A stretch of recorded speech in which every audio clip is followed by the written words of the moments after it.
Samuro maya lekai dilaiba Nupimcha ani mayumdagi thokhibadei thiba khngdre leire. Imphal West District ki Wangoi Police Station ki manung chana Samuro maya lekai dilaiba mapa pokminaba chahi 15 amadi 13 surabi nupi machil manau ani ngarang thilpung ani taba matamda mayumdagi thokhibadei ngasi fawa thiba khngdana leire hairi. Imung manung ki miyoi singdagi fangba pawgi matung inadi thiba khngdana leiriba Nupimcha ani asigi maming Haisnam Bandana Devi chahi 13 apokpa tomba amadi Haisnam Nijeta Elias Benau chahi 15 apokpa sanajawba kawi chahi 13 surabi Haisnam Bandana hanta class 10 parikya thakre aduga Haisnam Nijeta Elias Benau na hanta class 10 karibani hairi makoi ani ngarang nungthil thokhibadagi ahing hanjilaktabadagi imungi miyoi singna chen chongba taramba yai haiduna ngasi numit yungba matung pung 12 fawba haidokpa lakpra haiduna ngaiduna leinakhi adubu haidokpa lakhibadagi imung manungi miyoi sing faganaduna Wangoi Police Station da missing report piduna makha tana thiba humbagi thabak chathakhi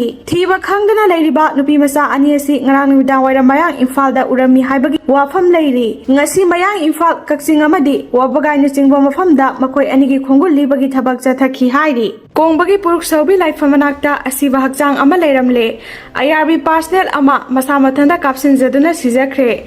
Imphal East District ki Irilbung Police ki manung chanba Kongba turel mapan puruk soubida laifam manakta miyoi amagi asiba hakchang ama taduna leiramle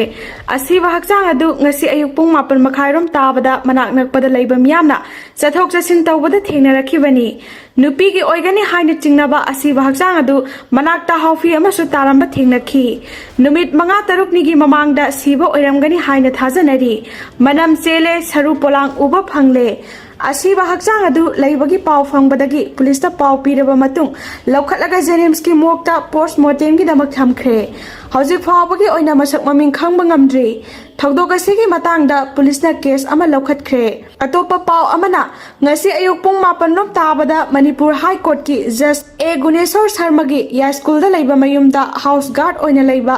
ahanba IRB gi personnel ama masagi berek manungda masa matomta masagi service rifle na kapsinduna sijakre laikhidraba IRB personnel adugi maming longjam nando chahi 53 apokpa Guru Kumar haubam marak kaisam lekai dakini mahak matau karamna masa matanda nongmaina kaptana siramlibano haiba chapchana khangba ngamdri hairi